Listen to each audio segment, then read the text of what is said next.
here, if you will. And let me do another thing before. Okay, so we're good right there.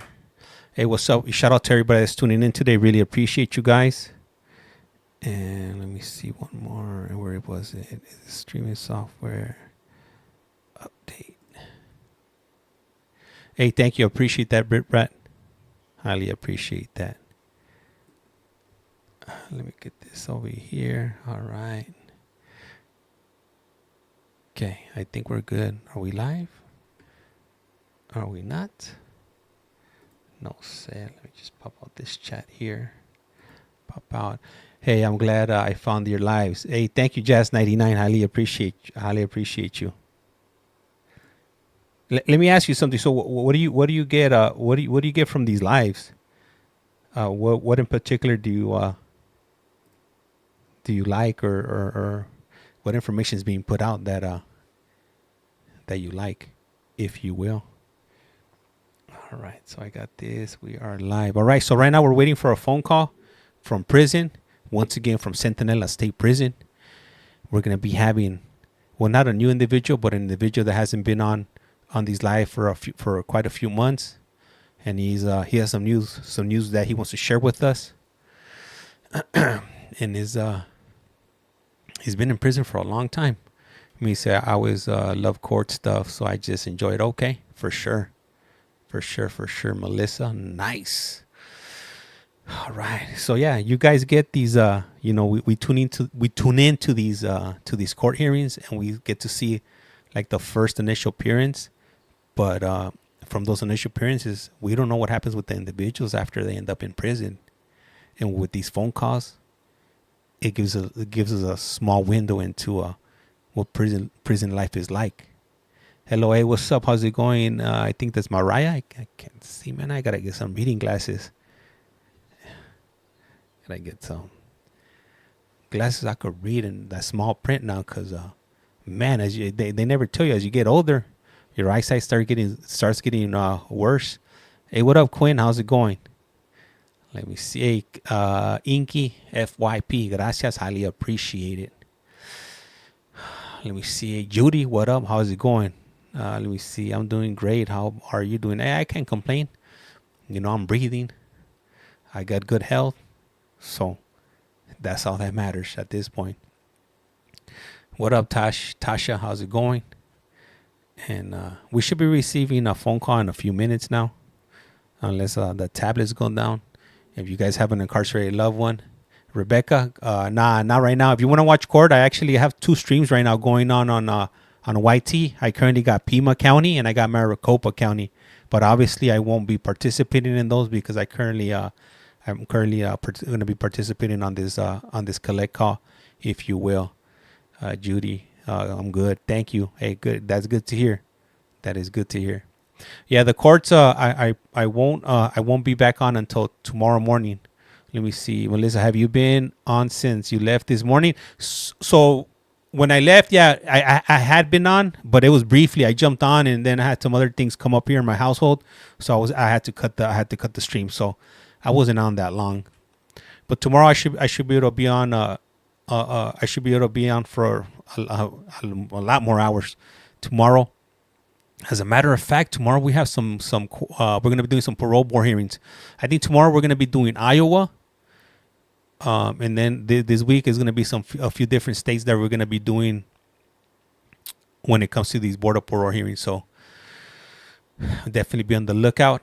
I think Iowa starts at about 7 a.m. So I'll either start it at 7 or maybe right after 8, just so I could just go ahead and run it continuously.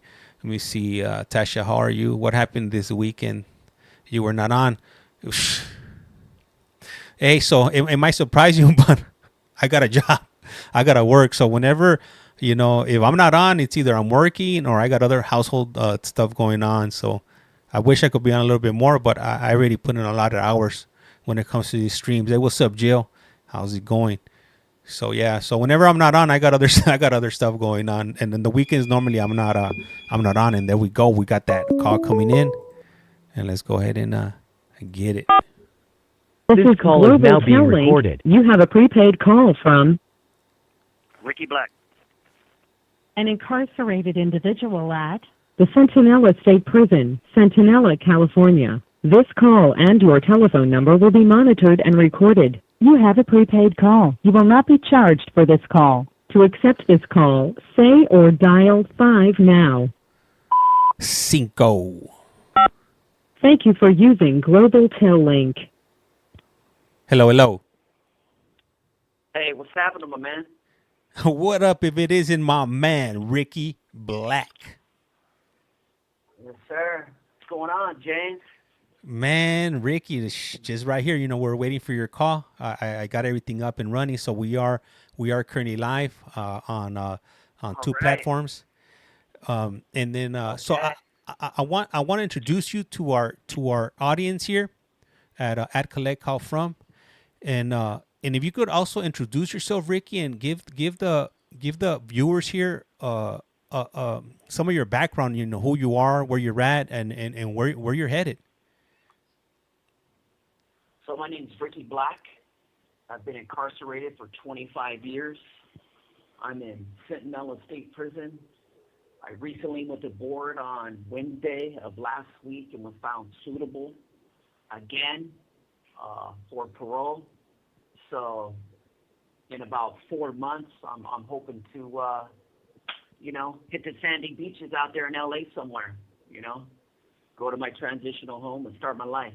So that's where I'm at.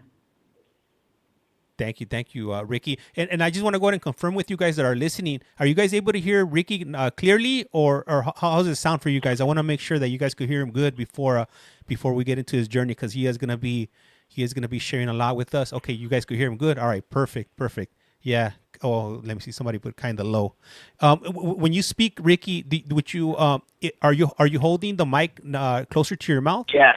You are? Yeah. If you could do I'm that. holding it. Yeah. Oh, okay. Yeah, that sounds a little bit better.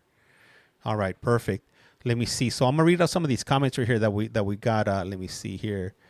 Let me see. We got a comment from Melissa. She writes, "Congratulations."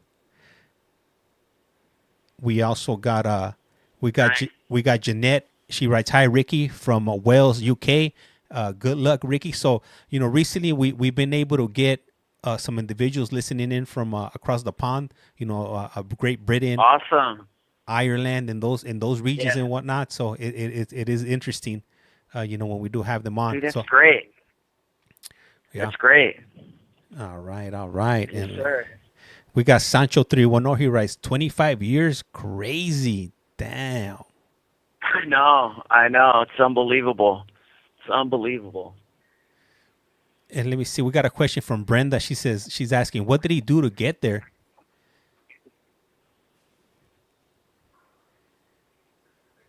So you want me to answer that, right? Yeah, absolutely, Ricky. Yeah, so I was involved with gangs at a young age, and got involved with a situation, man, where I killed one of my associates from my own gang, for breaking the rules, of the gang and the gang code, and wind up receiving 3 life sentences. Or 2 originally for that, and then another assault with a deadly weapon. I got another additional life sentence on that, so that's why I'm originally in prison. Thank you for sharing that, Ricky. We got Ross coming in from Scotland, and let me see, and then let me see, where else do we have? We got somebody coming in from Hawaii. We got Palms is coming in from Hawaii, and he writes, from Hawaii. Quick question: do you have family support? No, not really. I'm kidding out on my own. My entire family, not my entire family, but have all passed away since I've been incarcerated. Both of my daughters live out of state, so I'll be out here in California by myself. But I got friends. There's a big lifer community here, so I'm gonna do well. Yeah. Man, well, I'm excited. I'm excited for you to, walk out them gates. So for anybody that's listening right now, definitely be tuning in around August, sometime in August when Ricky walks out them gates, because we're definitely going to be there coming to you live and direct. We're going to be streaming it live on TT. Nice. So make sure you guys mark down your calendars, call off for work, and sit in with us, because we are going to be we're gonna be doing a little bit different than other platforms do it. We're gonna be doing some live calls. We're probably most likely gonna be speaking with Jesse and David while we're waiting for Ricky to come out, and then we're gonna go and transition over to Ricky as a free man. I can't wait. I'm hoping you still got that. I'm hoping you still got that bike. I might need it. Oh, you know what? I'm gonna talk to Big Joe or Blue. He's the one that has it. So I'll talk to him to check what the status of that bike is, and if he has it, then we'll go ahead and set that up. So get that in your hands, so you could be mobile and you'll be able to be moving around wherever your destination is at. Yes, I heard that's a big thing. It's better to be on a bike than on the bus. So, absolutely. All right. So you know what? So with you, Ricky, some interesting things happened with you last year. You were found suitable for parole, and there was some hiccups that ended up preventing you from coming home, because you were actually supposed to come out in January. There were some issues where when these parole board hearings take place, they're supposed to document them, transcribe them over from audio into what is it? Transcribe them into writing, and then in your case that didn't happen. There was some issues with the audio, so whoever was transcribing them, they weren't able to get accurate information, and they ended up taking your data away, because nothing that you had control over. They took your data away. You recently went back in front of the parole board, like what was it, a week or two ago? Yeah, last Wednesday, and yes, sir. And you were found suitable once again. Yeah, and I know you were worried because you don't know who you're gonna get on your board or what's gonna happen. It's not guaranteed that they would also find you suitable.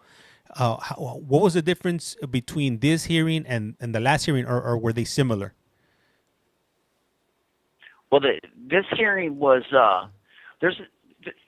here's the thing. Even though I was found suitable, this call and your telephone number will be monitored and recorded.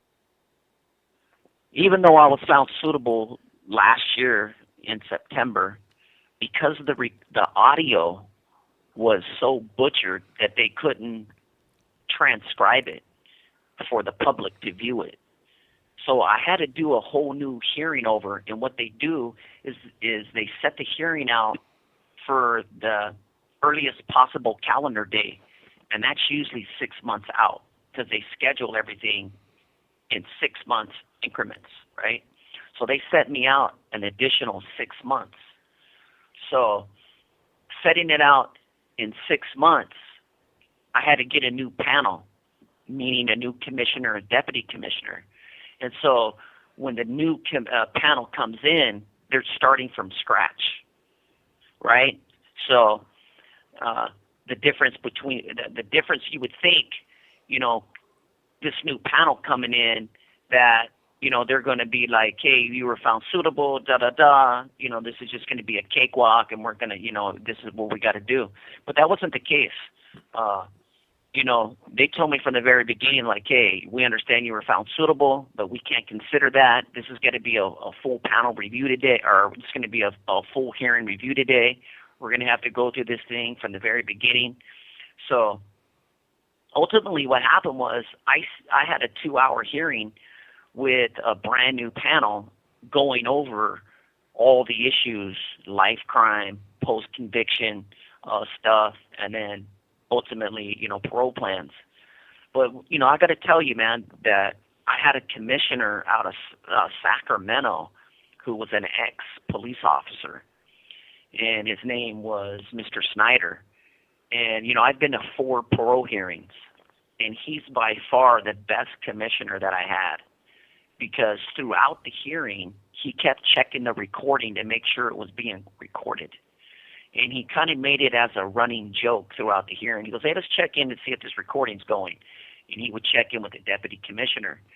So I knew going in that they weren't going to strip me of my date or anything like that.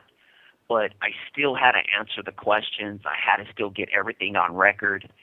And, this commissioner, he's known for the kind of guy that he is. He's a legit guy. He's interested into the details of your crime because he was a police officer. So there was a lot of questions in regards to that. And but ultimately, man, they found me suitable again. And I didn't get all emotional. It wasn't nothing new or nothing like that, man. It was just like, hey, just something that I had to do. But it feels better today than it did then when I was found suitable. I don't know how that is, but this time around, I just feel completely different about it. Yeah, man, that's man. I mean, when you sent me that message, you let me know that you got found suitable. I was like, man, I'm glad you got the same result as you did previously, because that would have sucked if you would have you would have went back and they would have found you not suitable when you were suitable just a few months ago, and due to some circumstances that were out of your control, you would have been in between a rock and a hard place, if you will. Yeah, that's easy to do too. New confidential information, any write-ups that I may have got in that 6-month period waiting to go back to board, anything like that could have derailed me being found suitable again. So, there was, it is what it is, man. Thankfully, I'm at a good place right here in Centinela, man, and I was able to maintain. So, it's all worked out. And speaking of Centinela, I know it's going through some transitions right now where they're flipping. It's called flipping the yard when since it got switched over right to NDS now. Right. Yeah. And how has that transition been? Where they're bringing in the individuals that I'm assuming don't want to be there, and it adds a twist or a wrench into your day to day when these individuals get there. Has anything happened since these changes took place?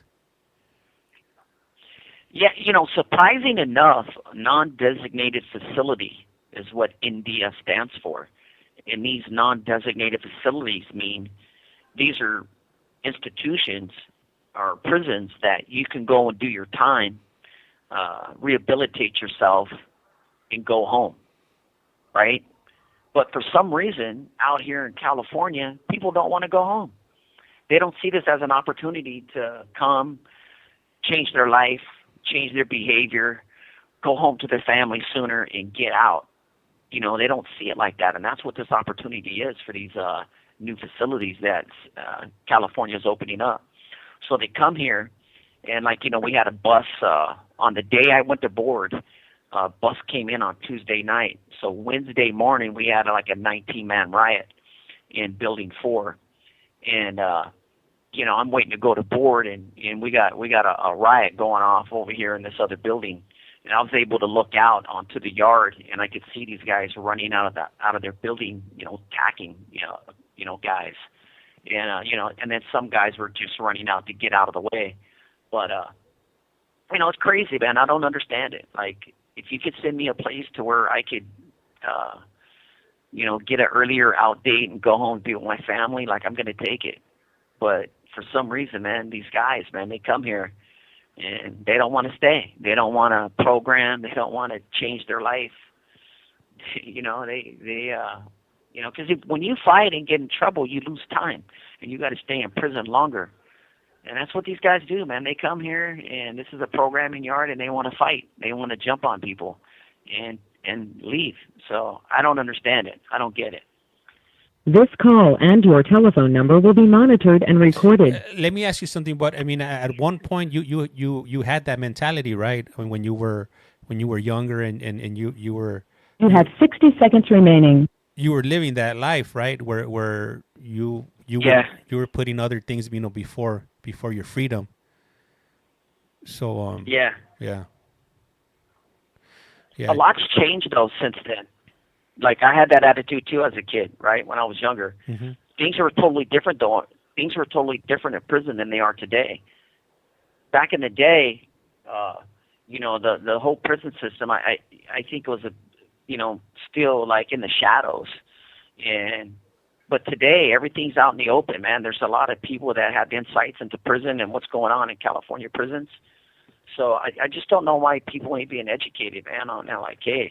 You know, they're letting, not only are they locking people up for the rest of their life, but they're also letting people out of prison too, like myself, you know. But I got to call you back right now. All right, for sure, Ricky. We'll be waiting, and I'll read out some of these comments for you right now when you call back. All right, right now when Ricky calls back, I'll go ahead and read off some of your comments, guys. I do appreciate you guys, you know, tuning in. And let me see. CM Glide writes, move to Canada and get away with any.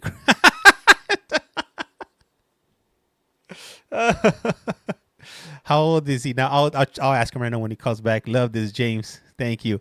What was he in for? He took somebody's life, or he ordered somebody's hit, and somebody's life was taken away over 25 years ago. But I'll go ahead and ask him all these questions right now when he calls back. Hey, malicious Scorpio, welcome. Let me say, hey, thank you, Inky. Appreciate that. Let me see. This call is now being recorded. Global Tel Link. You have a prepaid call from Ricky Black. an incarcerated individual at the 25 years. Centinela State Prison, Centinela, California. This call and your telephone number will be monitored and recorded. You have a prepaid call. You will not be charged for this call. To accept this call, okay. say or dial 5 now. Cinco. Thank you for using Global Tel Link. Hello. Yes, sir. All right, so I want to read some of these comments off to you right here. We got a comment from Only Truth in the Works. Writes, congratulations to Mr. Black. Thank you. And let me see, we got another comment over here on this side. Let me pop out the chat so I could read it, because my eyesight is kind of getting bad, Ricky. I need some reading glasses now. Mine already is. Mine's already bad. All right. Jacob Robinson writes, I'm praying for you, man. Thank you. Yeah, let me see. And then let me see. Palms is asking me, will you help him when he gets out? I am gonna help him. You know, I'll help him. You know, when he does get out, I'll try to set some things up.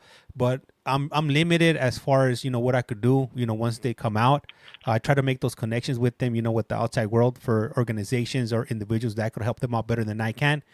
So in that way, that's one way that I do help out. But as far as like monetary wise or things like that, unfortunately, I can't at this time. I'm not set up for that. But hopefully, you know, one day in the future, I will be able to, you know, do something like that for them. Let me see. Hey, that bike's going to be a big help. Okay. All right. So what Ricky's talking about is, you know, last year we had our first release. We had Big Joe come out of prison after 27 years, and I had an old bike here, a Diamondback bike that I didn't use anymore, and Joe was in LA, so I ended up transporting that back to LA, and he used it for a few months while he was out there. So that bike, since Joe he's mobile now, he has a car now. Hopefully we could get that bike into Ricky Black's hands, and you know, he'll be able to utilize and, you know, take advantage of that bike. Absolutely. Yep. Yeah, I can't wait. Looking forward to it. Let me see. Do we have a picture of you? Let me check if I got a picture of Ricky Black somewhere around here. Give me one moment. You do. I do. I got it on my phone though, but I'm using my phone. I'll try to. You know what? Send me a message, and I could get you that picture for Ricky Black in your hands if you do want to see it. Or you know what? Or if you want to see his picture, if you jump onto my YouTube page, I actually got it up on the screen. You know, hold on. Let me take a picture of the picture, and I can put it up on the screen like that. Let me see. I got this handy dandy phone in my hands right now, Ricky. So, like that, if anybody's curious to see what you look like, I'll go ahead and put it up on the screen for them. And just give me a moment here. Just bear with me. It's not gonna be the best picture because it's gonna be a picture of the screen here. Yeah. But we'll go ahead and get that up for them. So this is Ricky Black right here. That was in. I guess what they can't see is I'm a hippie. I got long hair. Oh, that's right. Yeah, I got the picture when you got your hair kind of trimmed down. That was the one I'm putting up on the screen for Yeah, you right the- now. So that's The Mr. one in the white tank top. The one in the white tank top. No. The one that you're in the orange. You have the orange suit, and then you have Oh, your hair's like kind of buzzed down with a clipper, not shaved though. where's the white tank top one at, man? You put mug shots up on the screen on me? Yeah, Scaring that's the one. people. Oh, that's right. The one you sent me from the visiting room. You know, I got it somewhere around here, Ricky. You know, I got so much stuff around here, Ricky, that man, I'll go ahead. I'll go ahead and add that. I'll go ahead and K put he forgot to shave the spot under his lip. Yeah. Yeah. Yeah, that's gone. That's gone today. I definitely did. Yeah. Hey, let me see. Yeah. And I got let me, somebody put a comment over here. Solana put, "Hi James, I received my package today and was the happiest mail ever." So I've been mailing out stickers to some of our audience whenever they ask me. So that's what she's talking about right there. Hey, you know what? I got a question. I got a question from Sancho 310. They want to know how old are you? How old are you now? Oh, I'm 54. This call and your telephone number will be monitored and recorded. 54? 54. Damn. Yeah. You know it, all right?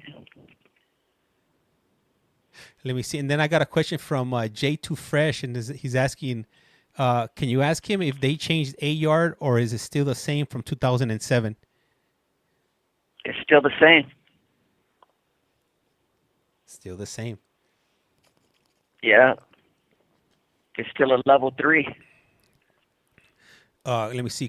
Jay's Creations and Customs writes, he's cute. Damn, Ricky, you still got it, Ricky. Listen, I don't know why you don't have my picture with my slingshot, all right? I don't understand this. Putting mug shots up there, all right? Hey, man, you know what you can't smile in a mug shot. You know what you can't smile in a mug shot. They say they love a man in a uniform. They don't care if it's if it's a mechanic uniform or a prison uniform. Yeah. Yeah. I'm trying to get my first date in 25 years, all right? I don't think I'm going to get one with the mug shot. Oh man, hey, you'll be all right, Ricky. You'll be all right as long as you're breathing. You got a pulse, Ricky, and you got that lip service. You'll be A-okay. Yeah, I'll be fine. Let me see. Oh, hey, I got a question from Howard. She's asking if you could tell your younger self one thing, what would that be? Stay in school. Stay in school. Stay in school. And did you drop out of school at a young age, or were you able to finish high school? How did that work out for you? Man, I was bitching in the 5th grade. All right. 5th grade. And it never stopped. Yeah, and it never stopped after that. I just kept bitching. Let me see, and then we got a comment from then they're asking, he was 29 when he went in. You were 29 when you caught your case, Ricky? Yeah, sure was. 29. Some good math, I got to say. Whoever did that, that's good math. Yeah. Let me see. We got Sancho 310 writes, he wants the ladies to see him in the slingshot.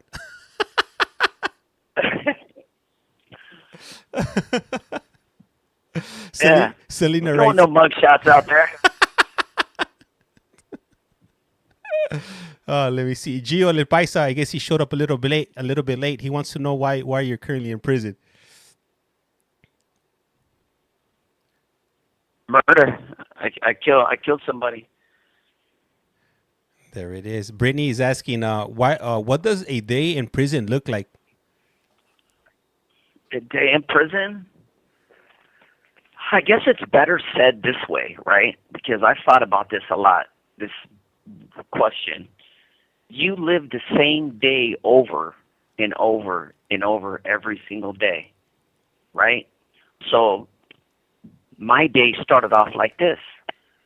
I woke up at 4 o'clock, cleaned my room, washed my clothes, pulled my tablet out, my laptop, started doing my schoolwork because I'm in college. So I got a psychology class. I got to get my schoolwork done. I do it early in the morning. Went to breakfast at 6:30, 7-ish. Came back, worked out for about a half hour. Then I went to trade. I'm in small engines. I fix all the lawn equipment around here. Worked in small engines until 1:30. Came home, showered. Started working on Jesse's PTA, and then went to dinner, and we had some garbage, some spaghetti with some sauce. I don't even know what it was. And then I went to college. I had college at 5, and I stayed there until 7:30. And I came home, and now I'm on the phone with you guys. That's my day every single day. Oh, wait a minute. I skipped. I went out to the yard and worked out after work from 1:30 until 2:30, and then I came home and showered. But that's my day every single day. I do that. Every day I wake up at 4, and I do the same thing every single day, that same routine. And you know what? And it's interesting that you say that, because a lot of people think that you're in prison and you just sit around and you don't do anything all day. So sometimes I'll tell my wife, like, hey, or they're going to school, and they're like, she's like, they go to college? And I'm like, yeah.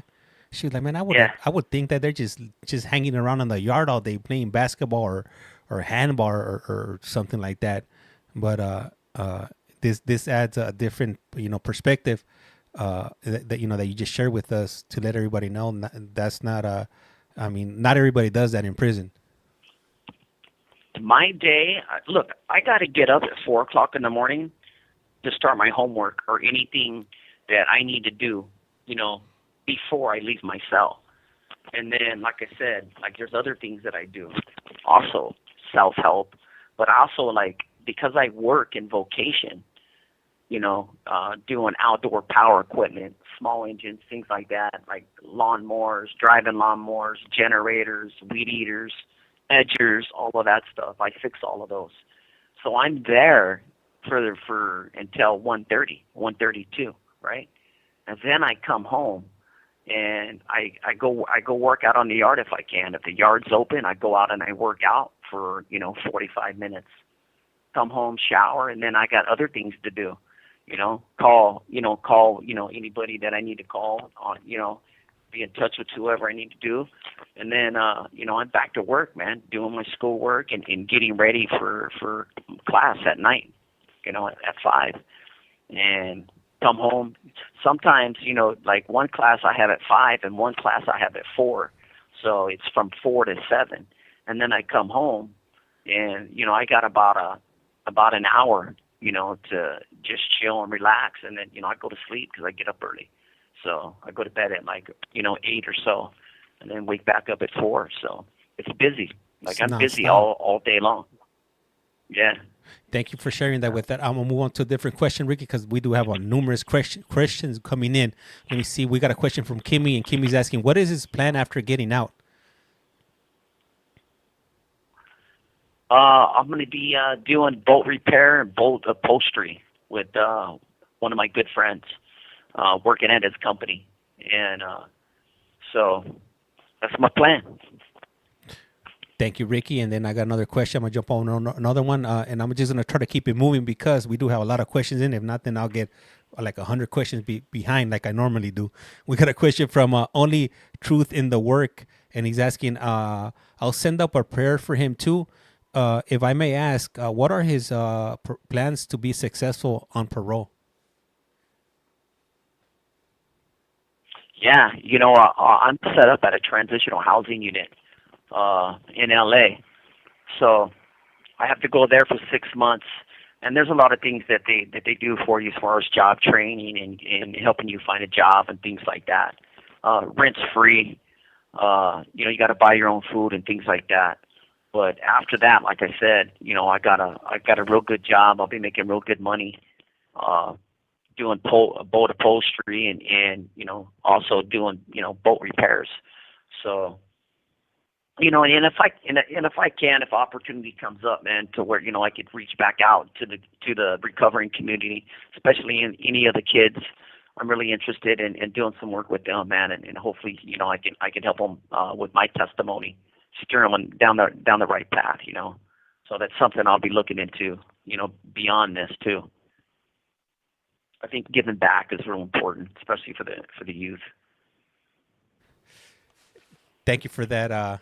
Thank you for answering. That's Ricky. Sorry, my daughter just walked in. She was showing me her drawing right now, so I got a bit distracted there. Yeah. She wants me to download an app. You have 60 seconds remaining. She wants me to download an app on her phone, so she couldn't verbalize what app it was. So she drew it for me, so I could understand the point she was trying to get across. Nice. Yep. I know the call's about to hang up. I'm gonna ask you a question right now, so you could answer when you call back. This call and your telephone number will be monitored and recorded. We got a question from Sancho 310, and he's asking if you still think about what you did and how it affected you. Okay. I'll call you back. All righty, cool, perfect, thank you. All right, guys. So I know I'm behind on the questions, but I'm gonna go ahead and try to get through all your questions. So just be patient. If you don't have any patience, then it's gonna be a rough Friday, if you will. I hope you guys are doing good tonight. What is it? Today's Monday. Today's my first day off, and man, I'm excited for tomorrow. We're gonna be doing some border parole hearings in Iowa tomorrow morning. So if you guys like listening in on these parole board hearings, we got Iowa in store for you tomorrow. And then this week we're gonna be all across the United States. I think every day we're gonna be doing a different state. So definitely stay tuned, because we're gonna be bringing in those border parole hearings. Also, we're covering the TK. I always say TK, but it's TK 47 trial in San Antonio, Texas. Let me see. This call is now being recorded. Link. You have a prepaid call from Ricky Black, an inmate at California or Centinela. Ricky Black. There it is. An incarcerated individual at the Centinela State Prison, Centinela, California. This call and your telephone number will be monitored and recorded. Man, hopefully the phones don't start acting up. Did it register? You have a prepaid call. You will not be charged for this call. To accept this call, say or dial 5 now. Cinco. There we go.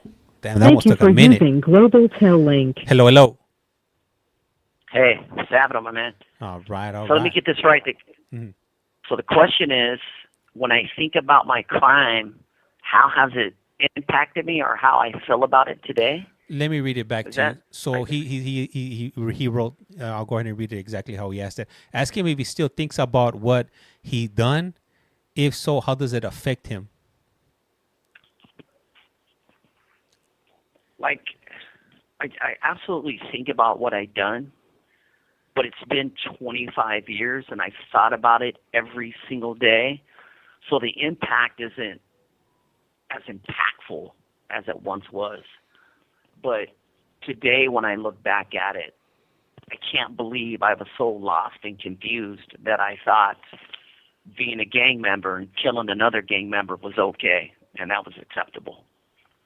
Like, today, I can't even believe that I even thought that was okay. Like taking another human being's life because they did something I didn't like or the gang didn't approve of was okay. There is nothing about that that's okay. There is nothing about taking a human life like that that makes it okay.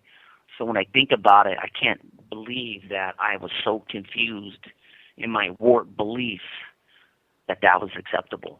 It's just, it's shameful and it's embarrassing to think that that's who I used to be. Like, I look back at it and I don't even recognize myself. And let me ask you something, Ricky. So when the decision was made to take that individual's life, were you the one that made the decision, or did that come from up top? Yeah, ultimately, it was definitely an order that I got, and I had it carried out in the neighborhood, but it's interesting, that somebody can order that. This call and your telephone number will be monitored and recorded. Not only that, somebody can order it, and there will be somebody there to do it.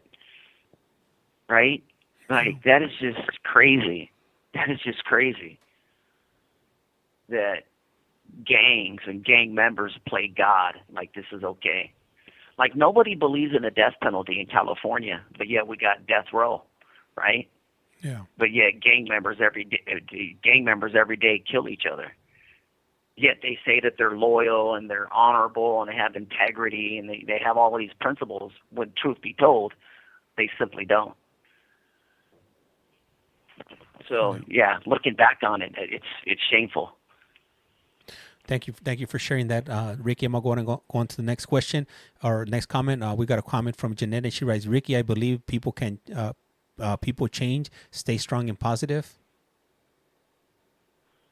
Yes, thank you. Let me see. We got a question from Tasha. She's asking, does he stay in contact with his family outside? I do. I have 2 daughters. I got 2 grown daughters, adult daughters. So, yeah, I stay in touch with them. Thank you for sharing that. Let me see. And then Selena wrote, she wrote, that's someone taking advantage of his time instead of just doing time. So she's referring to when you were talking about going to college. Yeah. Absolutely, man. Let me see. We got Stacy. Stacy wants to know, when are you going to get out? This summer. I'll be out this summer. Before it's over. Maybe I can have some fun, all right? Go catch some waves. Yeah. Let me see. The next question I got is from Emily, and she's asking, does he share a room, or are you by yourself? Are you single celled? No, I'm by myself. And is that because they don't have enough people in there that they have you single celled, or are you on single cell status? No, they don't have enough people to fill the cells up right here, so I don't have a cellie. All right, and then we got a question from Hillary, and she's asking, let me see, has all his time been served in the same prison, or were you transferred? So let me see. In 25 years, I've been to 1, 2, 3, 4, 5, 6. This is my 7th prison in 25 years. Prison number 7. And on your scale of worst prison, what would be your worst prison you were at in those 25 years? Corcoran Shoe. Hands down, Corcoran Shoe. And why was it the worst prison? And the only reason I'm asking is because some of our audience, they might not be familiar with Corcoran State Prison, because like I mentioned earlier on, we got people from all across the world, tuning in. So can you paint a visual for us? Okay, so Corcoran Shoe. Corcoran Shoe, you're locked in your cell 23 hours a day. There's no ventilation. And it's in the Central Valley in California, where the temperatures get up 117, 118. And the cells are concrete cells. So you sleep literally in your boxers, and you live in your boxers all day long with a man right beside you on a concrete slab too. So there's a bunk on the left and a bunk on the right, and they're concrete slabs. and it's literally so hot in those cells that you have to lay there in your boxers, and you got to sponge yourself off with like water and a rag like 3 or 4 times a day. It's absolutely just like humid and hot, and the only clothes you get is a jumpsuit.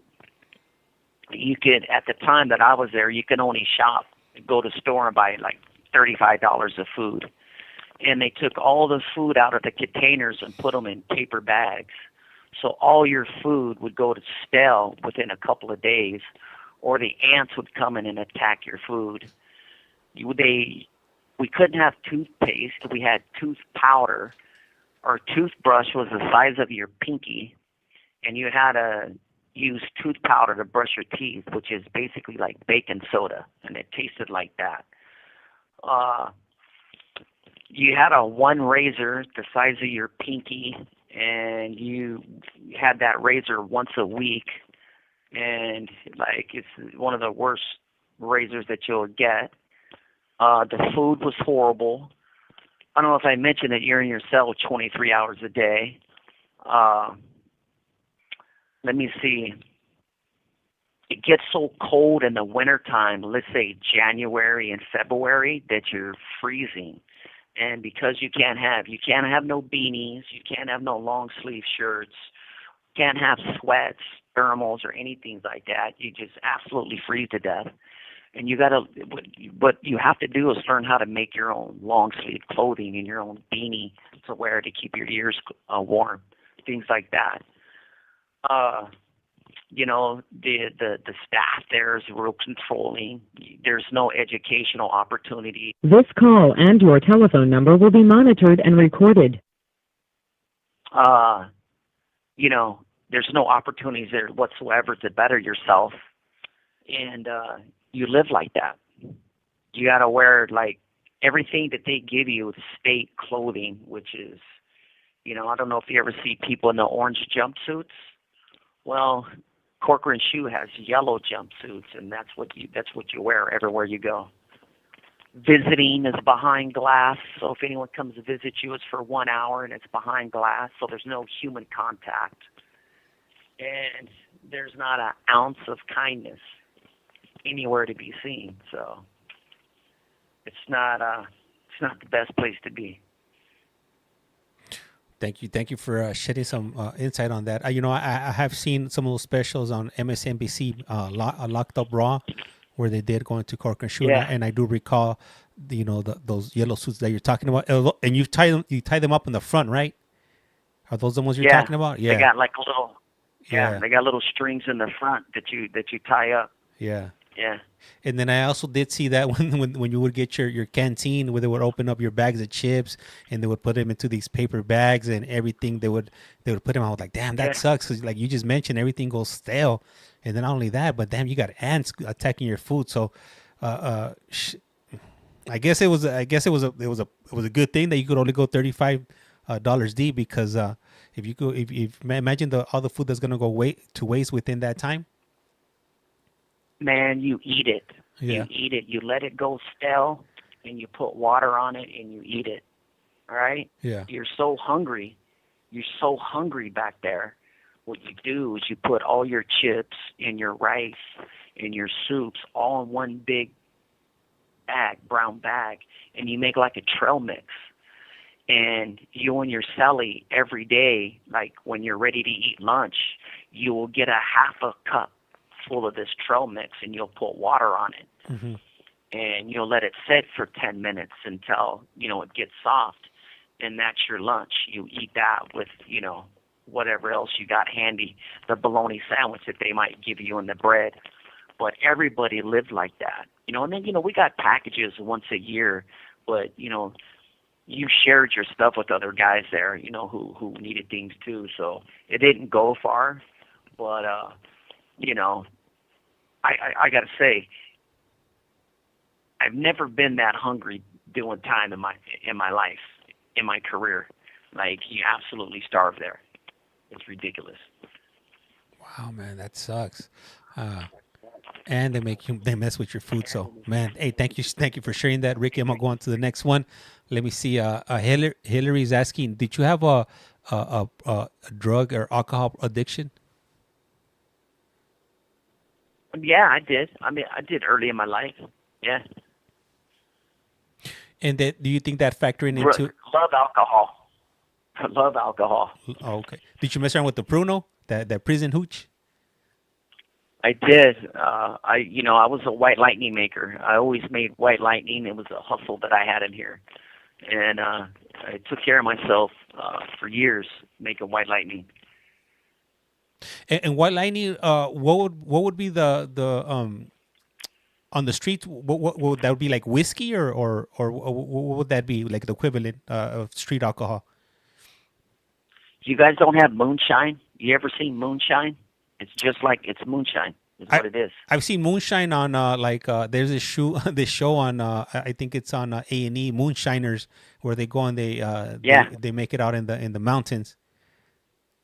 That's what it is. Okay. That's exactly what it is. But in prison. And it smells and tastes like rubbing alcohol when you're done. Wow. Yeah. Real shit.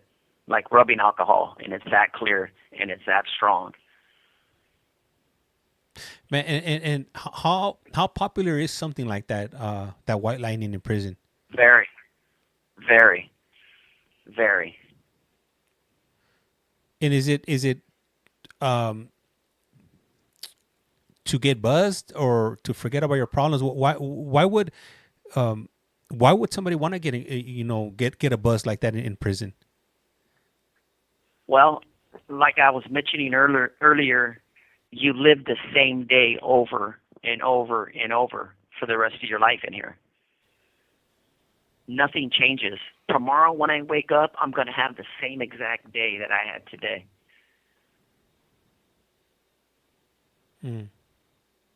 I can see that. See what I'm saying? Yeah, yeah. So you have, and there, alcohol and drugs are more prevalent on higher security prisons. You have 60 seconds remaining. Because you're in your cell so much, So you'll see it a lot more on a higher level institution because there's nothing going on. And so you get high and drink to forget about, being stuck in this prison cell all day long for the rest of your life. Yeah. And you know what? Somebody's that never been to prison, they might be thinking, they have those substances in prison. Like, I thought prison wouldn't have things like that because you're blocked out from the world. You don't have contact with the outside world. But it's not, from what you're saying that's not accurate. It's amazing what an apple can make. Okay. I know our call's about to hang up, Ricky. If you want to go ahead and give us a call back, and I got way more questions for you right now. All right, let me see. Hey, Sancho Road, I love this, bro. My first time on a call. Really? This is the first time you catch one of these calls? Hey, man, thank you for tapping in. I do appreciate all of you guys. Let me see. Somebody wrote, do you follow Chris Watts? I think his name is. I'm not sure who Chris Watts is. Let me see. Tuesday morning at 4:53. Is that the time right now, or was it at that time right there in the UK? Let me. Solana wrote, when is he eligible to be released or parole? So he went to his parole hearing like last week. Hush money. Hey, what's up, Sanchez 818? So he should be out by he said in August. So 120 days from last week. That's how that's calculated. This call is now being recorded. Global Tel Link. You have a prepaid call from Ricky Black. an incarcerated individual at the Centinela State Prison, Centinela, California. This call and your telephone number will be monitored and recorded. You have a prepaid call. You will not be charged for this call. To accept this call, say or dial 5 now. You a Jays fan? Let me see. Thank you for using Global Tel Link. Hello. Hey, what's happening, my man? All right, Ricky. So I got a question for me right now. Somebody's asking, Vix is asking, are you a Jays fan? So I have a Toronto Blue Jays hat on. So just so we're all on the same page, whenever you guys see me wearing these hats and whatnot, I'm not into sports like that. I just like the hats. So, a lot of times I wear LA hats or Charger hat or Rams hats. I'm not into sports like that. So, whatever team you like, I'm cool with it. I'm not, I'm not a fan like that. I just like the cool logos or the colors or whatever. Or I got a shirt like today. I put a blue shirt on and I got a Toronto Blue Jays hat on. So, it matched my shirt and I feel like wearing it. So hopefully, that clears up any questions that anybody gets, because sometimes somebody will come in and they'll drop like 49ers or the Raiders, and there's nothing to me, Yeah. Let me see here. I got a comment from Sancho 311. He writes, "Thanks for answering my question. I believe people change, and God forgives." Yes, I'm so glad that he does, and I'm so glad that we can change. Absolutely. Let me see. And then we had a question from, I think, Solana, and she's asking, when you get out, are you done with your gang? Yeah, absolutely. Yes. They've done nothing for me in 25 years. Absolutely. I'm living my life for me. For me. Nobody else. Thank you. Let me see. And then I got another one from Solana's asking, better alone or with a cellmate? Better alone. And why is that? Because you don't have to interact or deal with somebody in close quarters. Yeah. I mean, there's a lot of compromise.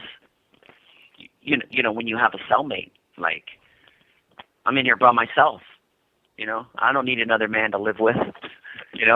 Mm-hmm. Maybe a woman, but not a man. I don't want to live with another man. You know what I'm saying? Yeah. I mean, I'm good. Yeah.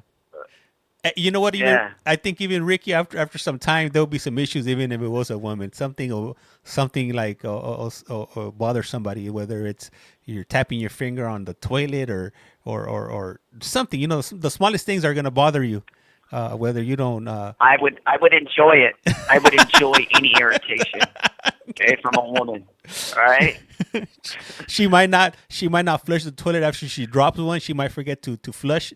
Drop one, flush one. She might forget the flushing part after that. So that might be. In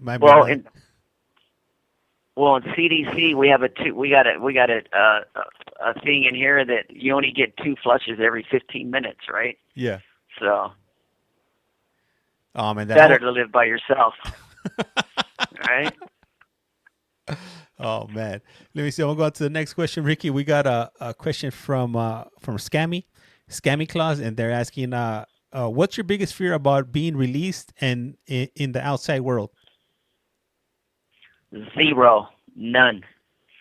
I'm excited, and I look forward to the struggles and the challenges that all you guys face every day. Life is full of obstacles, right? And once you get over one obstacle, there's another obstacle waiting for you, or maybe a flat tire, or your windshield cracks on your car because of rock on the highway or something. Like, I can't wait to have those problems. I can't wait to look for a job. I can't wait to pay my rent. Like all of that stuff, like, I can't wait. I look forward to it. Yeah, well, I will tell you this, Ricky. The world's definitely changed since the last time you were out here. You're gonna see a lot of things that might raise your eyebrows, if you will, when you're when you're out and about. I know. I heard. Hey, you know what, Ricky? When I go down to pick you up, Ricky, we're gonna have to stop at a few stops. When we're heading back to LA. Because I'm gonna have to introduce you to all these new technologies that's out here. I'm gonna have to capture those moments. Your Ricky's first interactions with technology, if you will. Yeah, absolutely. And I'm gonna be hungry, so find us a good place to eat breakfast. Hey, Ricky, we're gonna find many places to eat breakfast, lunch, and dinner. All right. Yeah. Yeah. Yeah. And the best thing of it all. I all. can't wait. I'm gonna share with you guys. You guys are listening right now. Just remember, once August comes around, definitely be on the lookout, because I'm gonna capture as much as I can in the time we do spend, spend on that drive. So I'm excited. I haven't been back. Yeah. By that time I go up there, if you're the next individual that does come out this year, it's gonna be a year. The last person that came out that I captured was Jeremiah, and that was back in August. Yeah. Yeah. So it's been some time. Yeah. Yeah. I can't wait. I don't even know what that's going to look like, but I can't wait. I honestly can't wait, man. It's going to be amazing.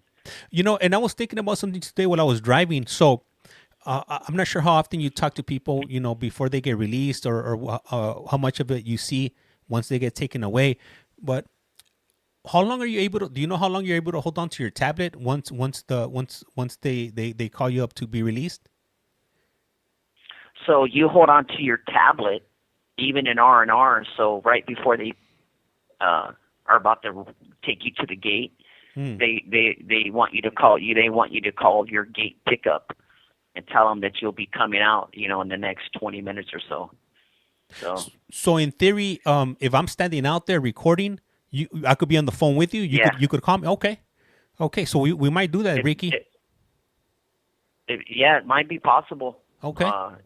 There's a processing phase. You go up there and you get processed, though. Yeah. So there might be some of that because you do your fingerprints and, This call and your telephone number will be monitored and recorded.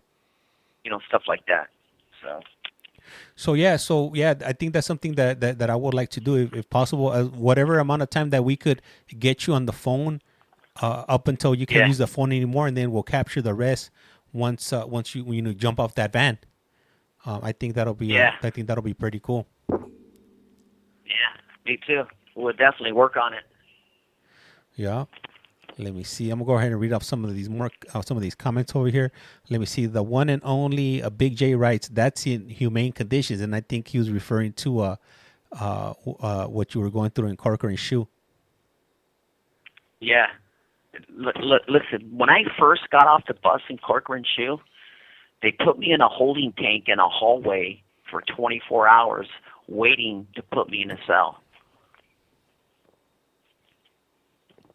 And is that something they do on purpose, or is it they don't have any bed space? Would you happen to know why? Why is it that you got to wait 24 hours before getting to your bed? Well, to your cell. They can't just put you in any cell because someone could come up murdered like that. So there's a processing that takes place, and they basically put you in a one-man holding tank, and that's where you sleep, man, until they find you a bed. And sometimes, you could be there 2 to 3 days waiting, pissing in a cup. They'll bring a cup to piss in, So what's happening in the background? The administration needs to find out that there isn't any threats against your life, or they also have to make sure that if they are putting you in a cell with somebody else, that you guys are compatible and there isn't any issues. Yeah. Is that some of? Okay. Yeah. Exactly. Okay. Exactly. All right. Let me see. I got a comment from Sancho 310. He writes, "I did 8 years feds. I know how that feels." Yeah. Wonder what federal joint he was in. Maybe he'll share that with us. If it does come up, I'll go ahead and I'll let you know. Let me see. J2 Fresh writes, "Yeah, I used to wear fresh Levi pants while I was in there back in 2007. Hey, did they bring the? I heard they had brought the Levi pants. What ended up ever happening with that? Do they allow them now, or is that a gray area, or what happened?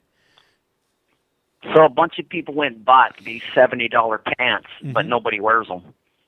Nobody wears them. It's rare that you see somebody wear them. Everybody has a pair, but no one wears them because there's no place to wear them. Yeah. We're in the middle of the desert. Listen, we're going to be 101 degrees here on Wednesday. All right? There's nowhere you can't wear your Levi's to work. You can't wear them to school. You can't wear them to visiting. You can't wear them to the chow hall. The only place you can wear them to is in the day room or the yard. That's it. And we're already going to reach 100 degrees this week. So you can't be wearing Levi's, my man. It's too hot. All right? Yeah. So everybody has a bunch of Levi's that they could brag about that they got up here.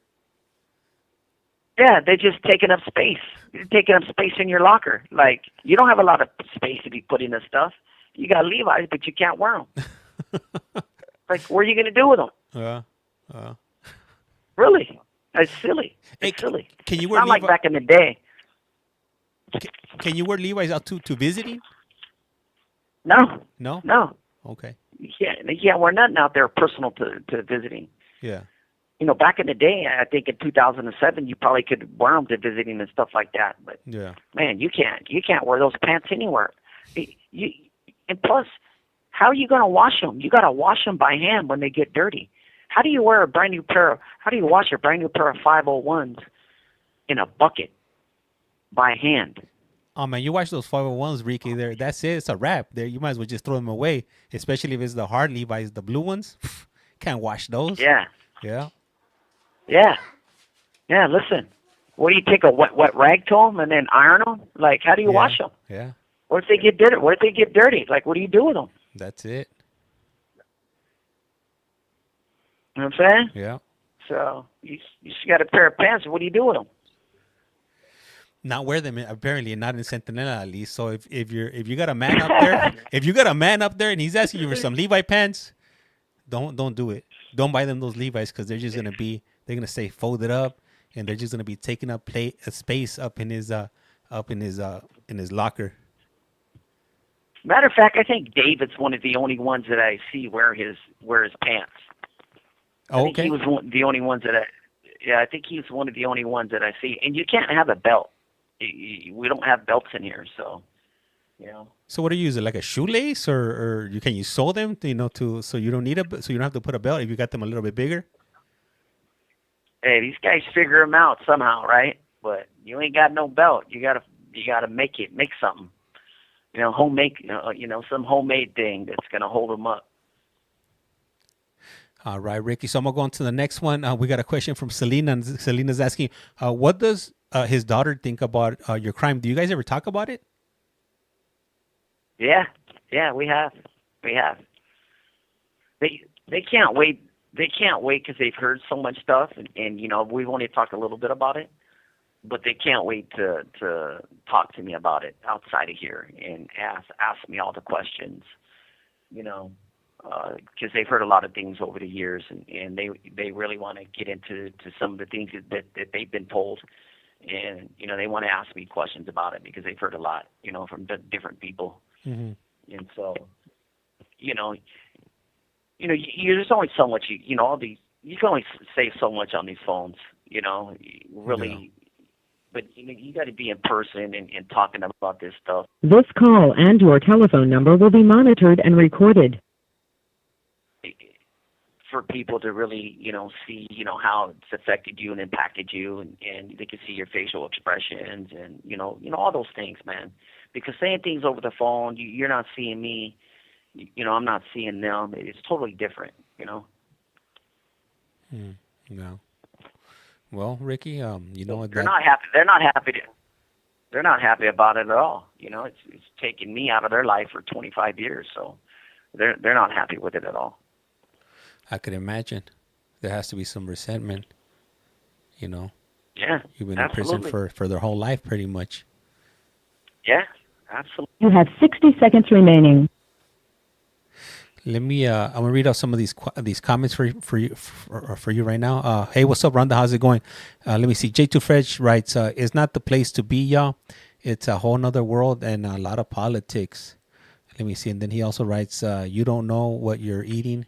For reals, the cook spit in your food too." Hey, so who makes the food right there where you're at, Ricky? Do you guys make it there on that yard, or does it come from one of the other yards? Yeah, a yard. A yard is where the kitchen's at. Oh, okay. They do most of the cooking, and they send it over here to our yard. Wow. And they don't like our yard, okay? They don't like our yard, all right? That's why I was asking who makes your food. Oh, man. Dude, there's sometimes these guys find screws and stuff in their food. I don't eat it. You know, there's only a couple things that I eat. That's it. You know, so. Damn. Hey, I know the phone's about to hang up. All right, so these calls only last 15 minutes. Ricky should be calling us back shortly in the next moment or two. For anybody that's interested in listening to Ricky's backstory, I would recommend or suggest for you guys to jump on over to our other platform at CollectCallFrom. You can also find that on our profile link at CollectCallFrom. And if you go to a playlist, look up Ricky Black, and he does go into details, his journey, or his earliest memory as a child up until where he's at now in his journey. And we did this interview it's probably been about a year and a half now since we did that interview, and we did it over numerous phone calls, over numerous days, and he did provide a lot of good insight into what his mentality was when he was going through these things. All right, he's calling back. This call is now being recorded. This is Global Tel Link. You have a prepaid call from Ricky Black.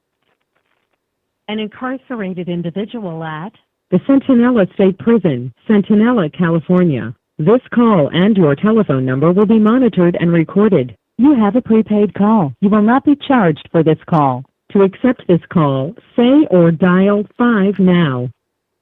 Cinco. Thank you for using Global Tel Link. Hello, Ricky. Yes, sir. Man, so I'm reading some of the comments right now that we're talking about the Pruno. You know how we were talking about the Pruno a few minutes back, and somebody had mentioned that they would throw you in the hole when they would catch you making Pruno. Is that still correct now, or how do they handle those type of situations now? You get a write-up. They'll write you up. You don't go to the hole here in California for little stuff like that. You got to do big stuff to go to the hole here. Like, I've been in riots in California and not even be put in the hole. Yeah. Yeah, you just get a write-up. Okay. Yeah, and I know a lot of things have changed, in the recent years. So a lot of things that would get you in lockup before, I don't think they get you in lockup anymore. So I can imagine for Pruno. Yeah, half of the 25 years that I've been incarcerated has been in the shoe, in the hole. So I spent 12 years in the shoe, before coming out here and spending the rest of my time here. So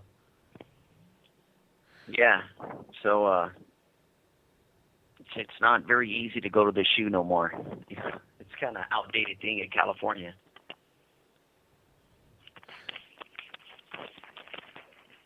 Let me see.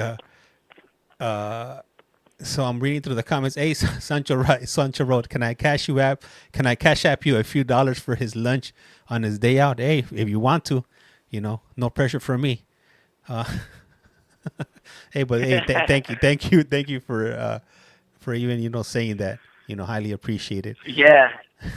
Yeah. Hey, for Ricky's first meal is gonna be on Sancho 310, brought to you and sponsored by Sancho. Yeah. Yes. Something good. Yeah. Right? Let me see here. Let me see. The real and only Big J he's asking, did he have any issues in jail due to being in a gang? I don't know. I never have. Like, when you're living that life, man, like, nothing's a problem. So. But we got gangs. We're used to living side by side here in prison, and yeah, you get in riots and you beef and things like that. But for the most part in here, man, everybody minds their P's and Q's. But I was a validated gang member, man. So when I came in on this term, I went right to the shoe, and everything was segregated. Only like us and the Hispanics went to the yard together.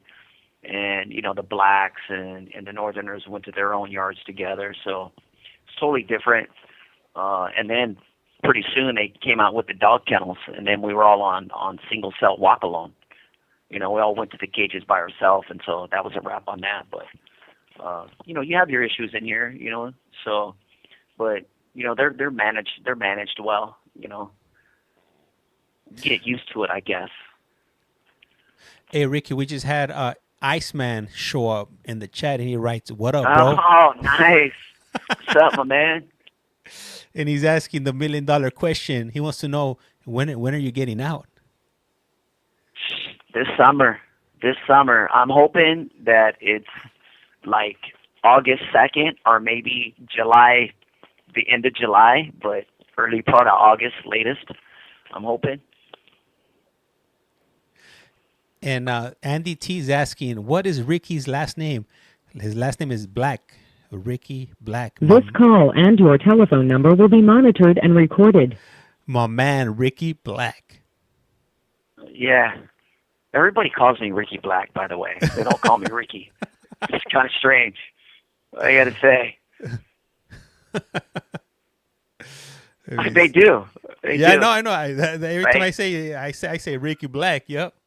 My man, Ricky Yeah, Black. everyone Not only Ricky Black, my man, Ricky Black. Yeah. I say my man a lot, right? So, you know, everyone knows, like, when I'm talking, like, I'm probably the only one on the yards that says it. So, yeah, but for some reason, everyone likes my name, and they call me Ricky Black. What's up, Ricky Black? I'm just like, all right, I'm going by my full name here. Let me see. So I got another question from Sancho 310, and he's asking, can you ask him if he's worried on getting out on the politics sites? I'm not understanding that question. No. Okay. Nah, not at all. Not at all. You know, I'm my own man. I stand on my own 2 feet. I make my own decisions, and I'm not concerned with what other people are doing or what they're saying, man. Like, I've lived that life, and it's not who I am today. And hey, more power to those, man, who want to, you know, if they want to come in prison and spend the rest of their life in here, you know, maybe they should call their brothers or their uncles or their cousins who are doing life and get a reality check, because this place right here is for losers, and it absolutely destroys families. Absolutely destroys families. And you know, it's people who are politicking, they don't even know. They don't even know what they're getting into. There's only death and life in prison, you know, if you're politicking. So, you know, I have a lot of empathy for them, for those who want to live that life, you know. Thank you for sharing that, Ricky. And Rhonda's typing, that's right. Nobody cares what anybody thinks. 100% facts, she writes. Yeah. It took a long time to get there to realize that, you know, because, you know, when you're a gang member living that life, you worry about what everybody's saying.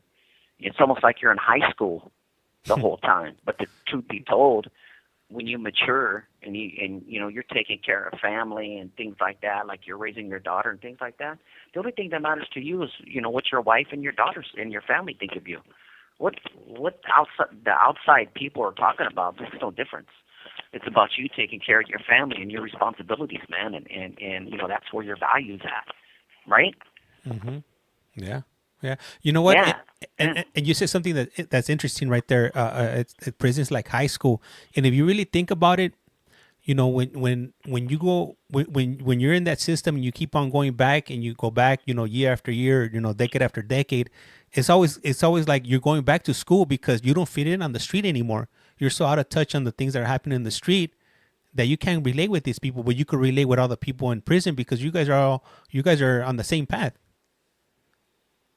Listen, I feel like a kid. I'm 54 years old, and I still feel like I'm in my 20s, right? Like, I haven't even, like, I've been in prison with all of these dudes that haven't grown up.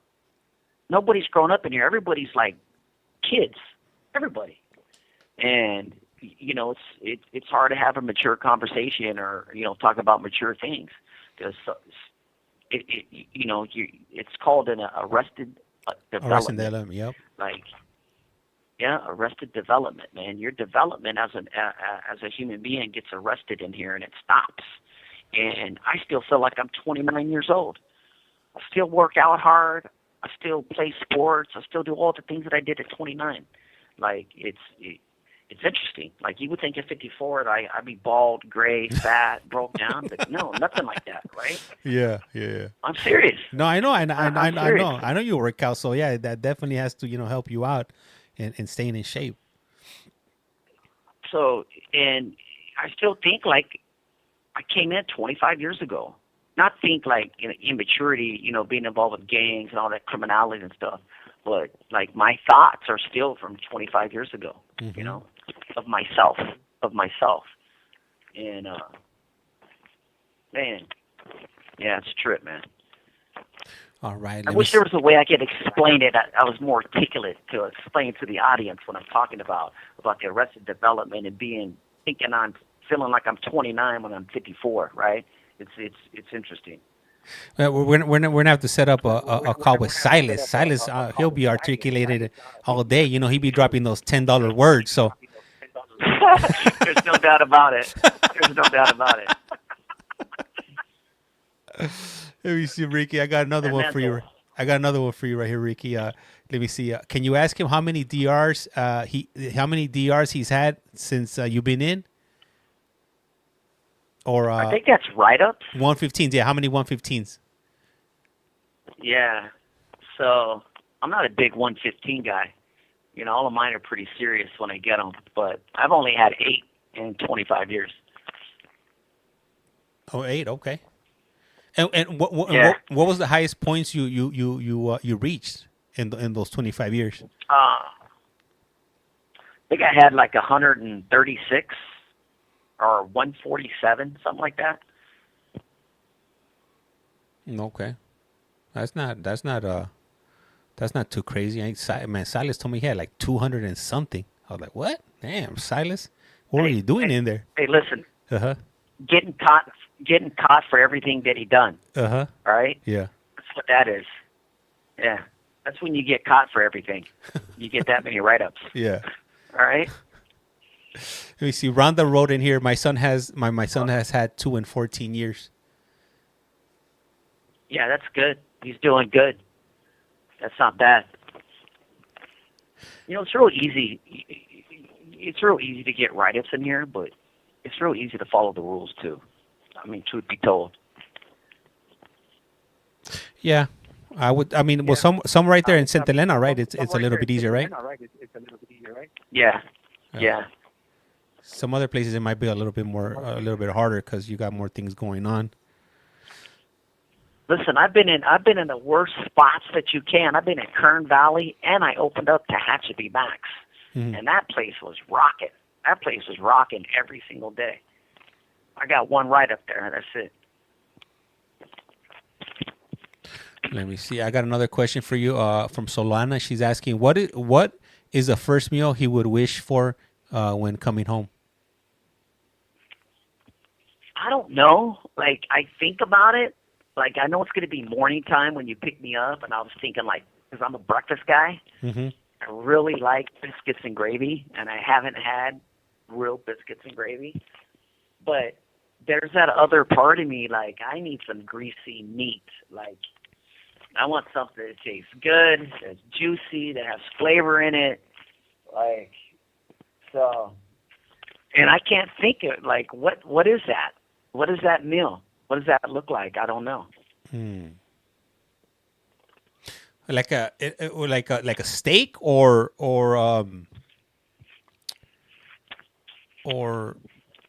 a burger or what are you envisioning? I don't know. I don't know. I'll have to see it and smell it first, right? We might have. We don't. You shop around, all right? No, I think what we might end up doing is Ricky. We're gonna have to order. We're gonna have to split the meals. When we go to the spot, you're gonna order a steak. I'll order a burger, and we just cut it in half, and bam, we'll trade it off. So like that, you have the best of both worlds. Because we don't get real meat in here. We get sausage. Like we get, there's things in the packages that you get, but it's all in the pouch. Yeah. It's not cooked up on the grill or none of that stuff. So I don't know, man. You smell something, your mouth gets watery, and you go, I don't know what that is, but I want it. All right? Yeah. Yeah, so I don't know. Well, we got a few months. It looks like. We got 4 months to figure it out, so we'll come up with some ideas. Yeah. Yeah. Absolutely. Rhonda put T-bone steak. Yeah. Let me see. I got a question from Andy, and this one I would rather not to be This answered. call and your telephone number will be monitored and recorded. Andy was asking which gang did he run with, if he can say. I'd rather not him, mention it, just because I wouldn't want to promote, or anybody to think that we're promoting his old gang. You have 60 seconds remaining. Yeah, I agree.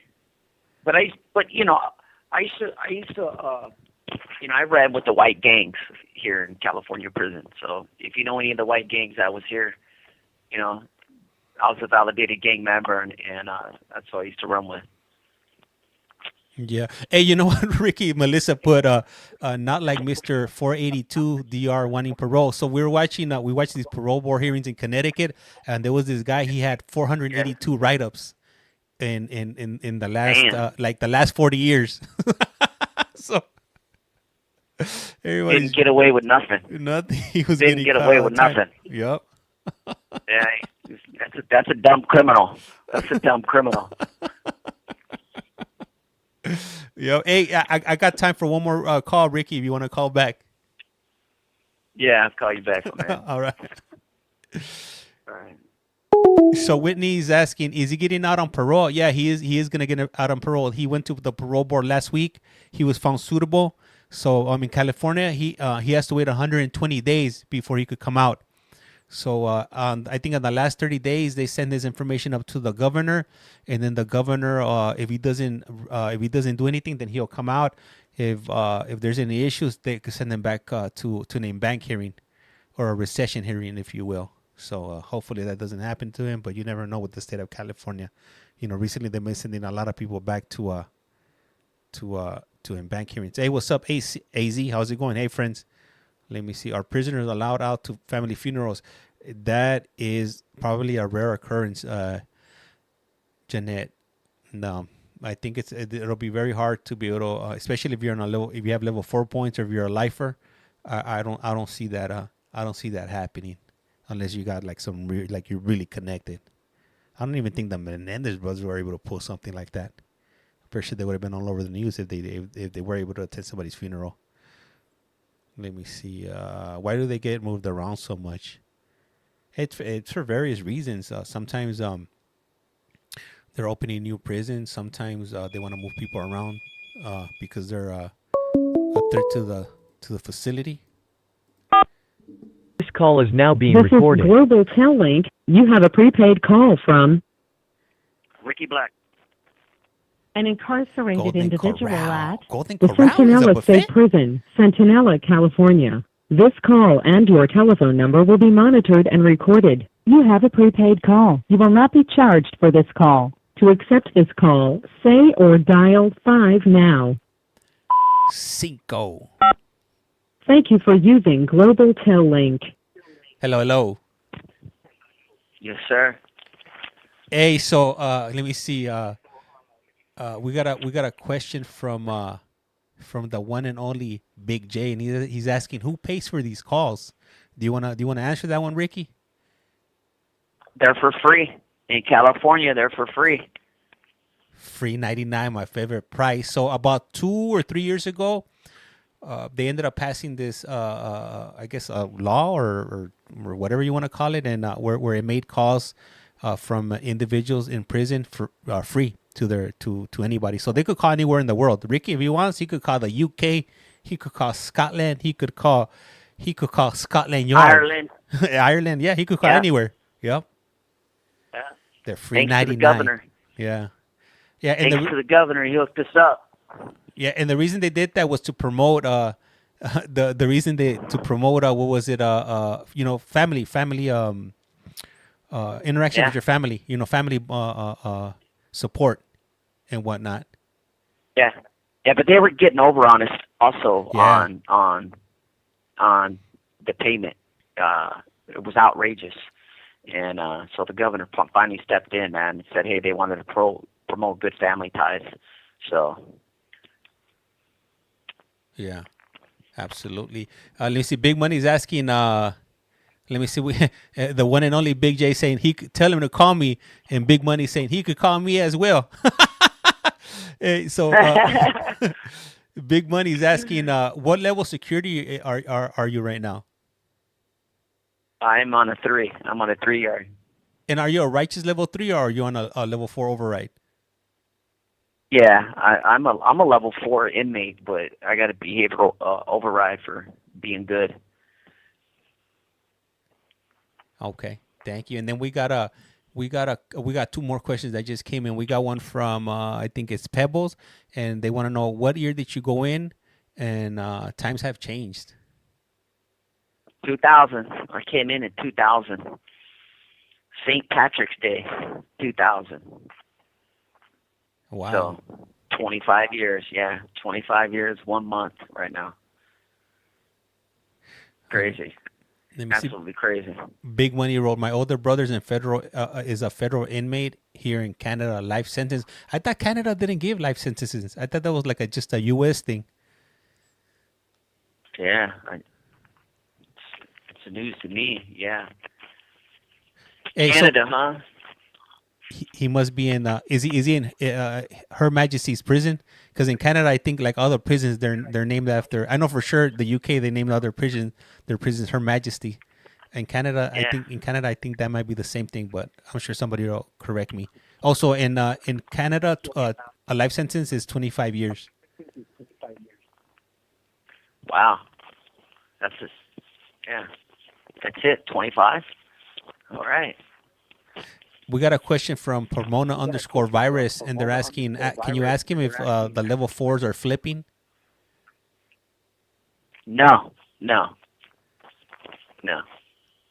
And they never. This call and your telephone number will be monitored and recorded.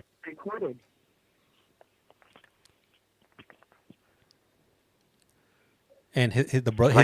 They're gonna. Go ahead. Go ahead. No, you got it. And they're gonna have a hard time with this level 3. Like my guess is they're gonna shut this yard down. By the end of the year, this yard's probably gonna be shut down. That's my educated guess. Because how many people do you think they transferred in so far? Since Probably 20, maybe 20. And do you know how many have stayed there? Only half the people that they've brought in so far have stayed. So they probably brought in 40 and only half have stayed.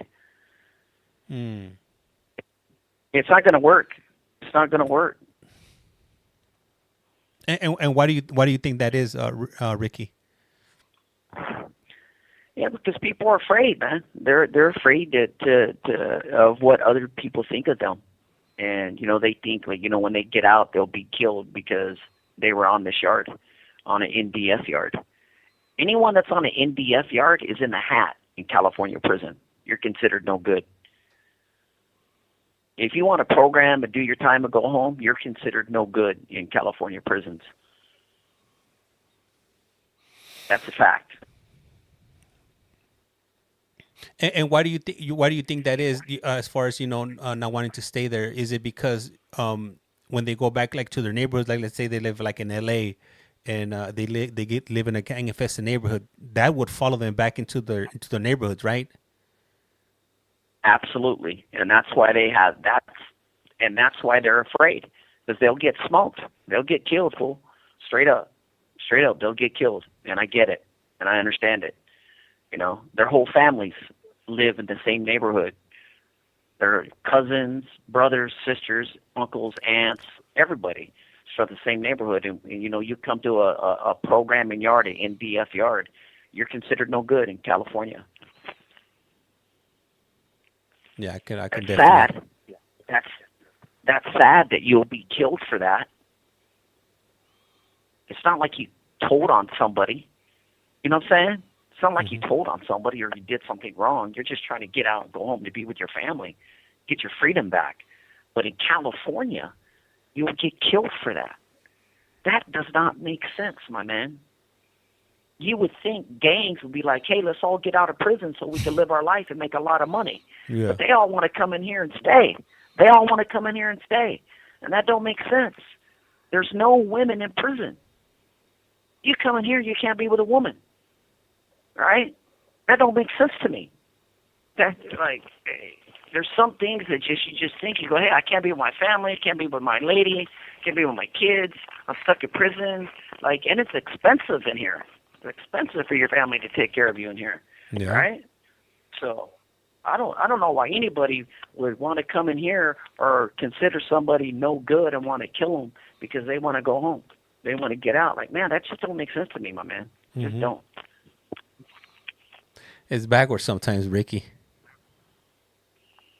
Listen, my man, this is the 21st century. Motherfuckers need to give it the program, all right? Hey, Ricky, I got another question from the only truth in the works.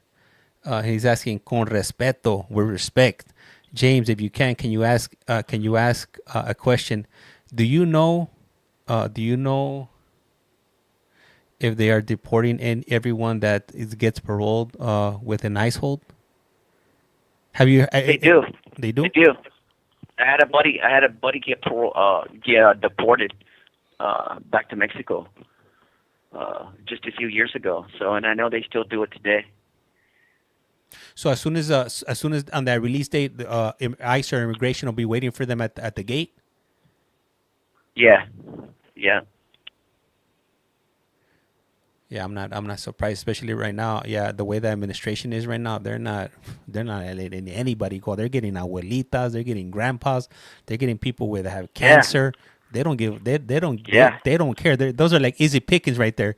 But they're getting it, to show the numbers, the statistics. They're showing that he really wants to show that he's getting everybody. So yeah, I see that happening. A lot of these dudes from El Salvador in here that are here, they're worried that they're going to come snatch them up right now and take them to that prison.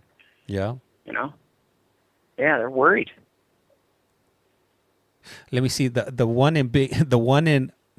and only Big J writes, ICE has a 72 hours to pick them up. I am an officer.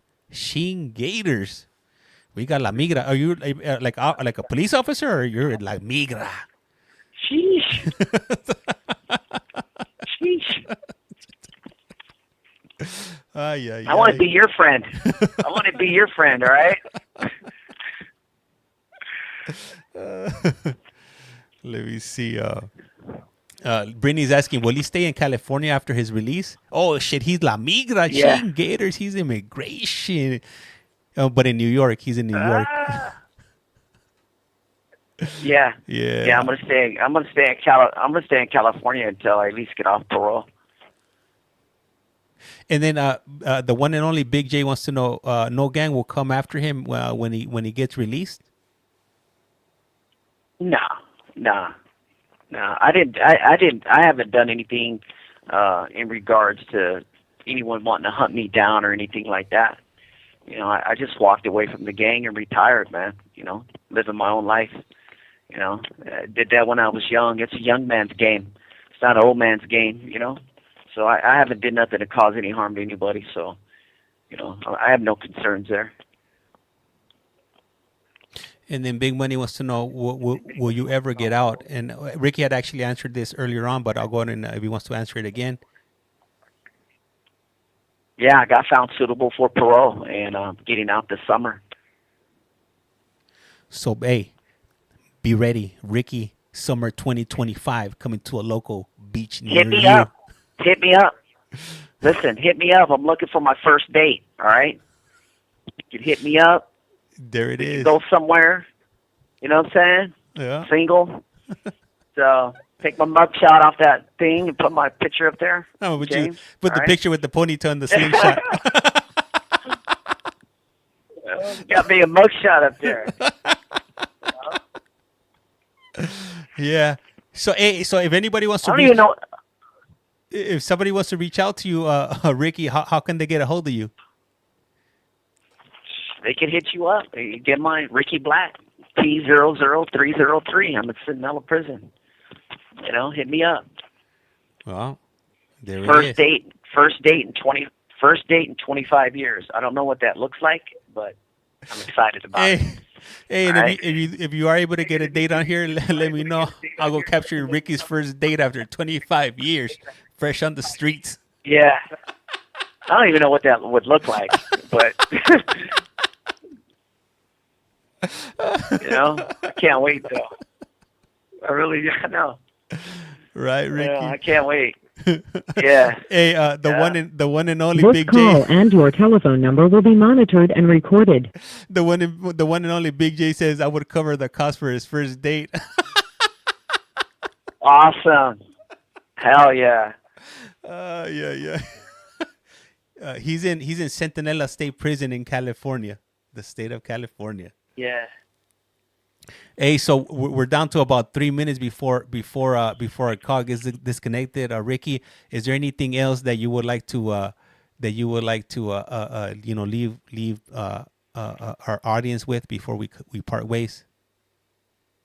I really want to thank the voters in California for voting for Prop 57.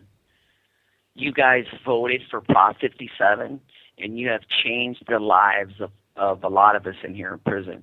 And it's having a positive impact on our families and our communities and on me. If Prop 57 would have never been passed, I would never be going home this summer. So I want to thank each and every one of you who participate in voting. I appreciate you, and I owe you a big debt of gratitude. So thank you. But also, stay safe. Be kind to others, you know. Being kind is easy. Hating others is hard. So thank all of you guys for calling in and asking questions. I truly appreciate all of you. For sure. And you know what? And we should probably set up a video visit whenever you have time. We'll go ahead and get you on the screen so everybody could, see you live in the flesh and you could interact with them like that. Yeah. Yeah. For sure. Yeah, you just got to let me know. Okay. Anytime on the weekend. All right. Let me see. Let me read some of these comments. We got Jeanette. She writes, "Take care, Ricky." Big J, he writes, "I wish him nothing but the best." Melissa, hit him up for a first date, if you will. Chacha writes, "Best to you, Ricky." Let me see. And I think that's it. You have 60 seconds remaining. Richie wrote, "Wow." Let me see. Sancho 310 writes, "Take care, brother, and God bless you." And K wrote, "If you will," laughing my A off. Whitney writes, "Have a good night. Wish you well." Hey, Ricky, well, it was a pleasure having you on, conversating with you for the last 2 hours or so. Like I said around here, life's like a candle. Once you blow it out, it's lights out. And with that, we are out. That's right. Ricky said, "Good luck, Ricky. Big money. Take care, Ricky. Heads up." All right, my man. You have a good night. All right, guys. And with that, we are out of here. You guys go ahead and have a good night. And I'll see you guys mañana, nice and early. All right. And with that, we are out. A rato. All right, James. All right, Ricky. Thank you, my man. Oh, for sure. All right. You're welcome. All right.